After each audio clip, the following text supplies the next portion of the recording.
It's hard to say much after that. And I think the stories that we've heard tonight about real people and real loss underscore the reason that we're here together tonight. I am so appreciative of the work that Reverend Jee and deleski does with calling together religious leaders to speak on this issue.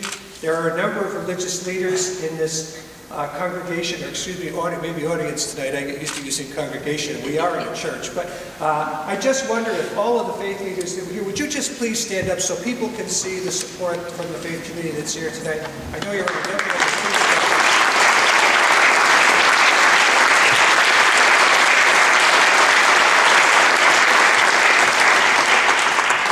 We are fortunate in Rhode Island to enjoy unprecedented cooperation among various faith traditions, especially as we work together on these kinds of issues. And Mayor Diosi and Mayor-elect Alorza, thank you for being here tonight. And I know that you will continue to lead the charge with other mayors who really are the ones who get to see what happens with this kind of gun violence.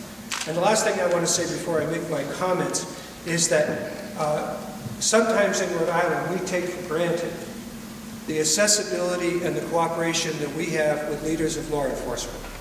And I think the fact that Colonel Clemens and Commissioner Perry are here tonight is not, this is not an aberration.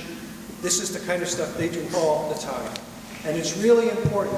None of us can do this alone. It takes every aspect of society, law enforcement, the faith community, all of the various groups within the community to work together to see something happen.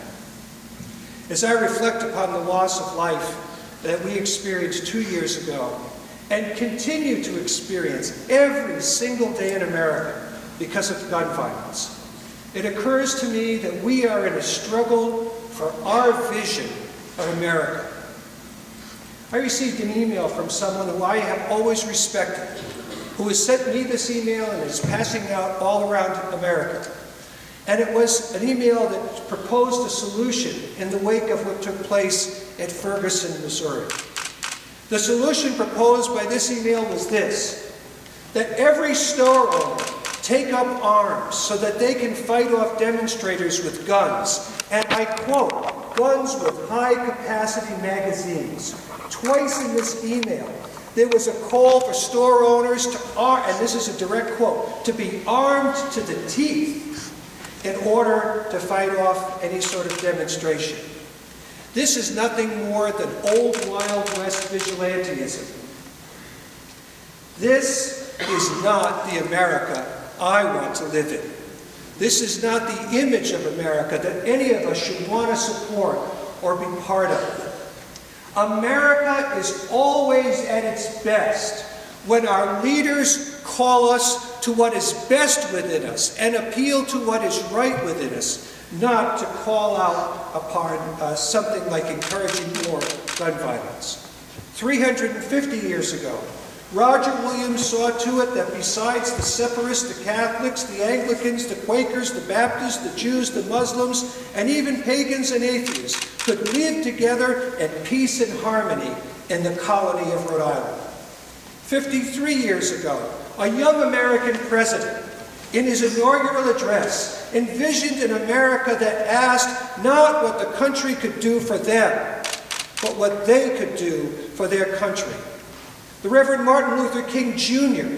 asked us to share his dream of a day when all God's children, black men and white men, Jews and Gentiles, Protestants and Catholics, will be able to join hands and sing the words of the old Negro spiritual. Free at last, thank God Almighty, free at last. The Hebrew prophet spoke of a world where the wolf will live with the lamb, the leopard will lie down with the goat, the calf and the lion and the yearling together, and a little child will lead them. The Christian gospel calls for us to live lives with intentionality, to work to better the lives of others, to put the needs of others ahead of our own needs, to honor our neighbor. And when we pick up a gun and put it at the head of our neighbor, we are not honoring our neighbor. I want to suggest to you tonight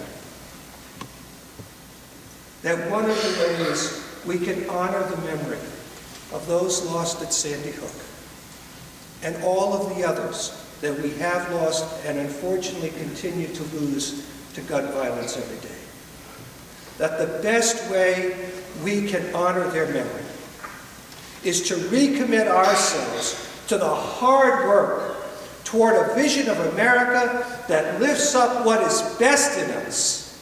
Let us not draw our inspiration from the hate and fear of hell, but let us draw our inspiration from the love of heaven. God bless you all, and may God bless the state.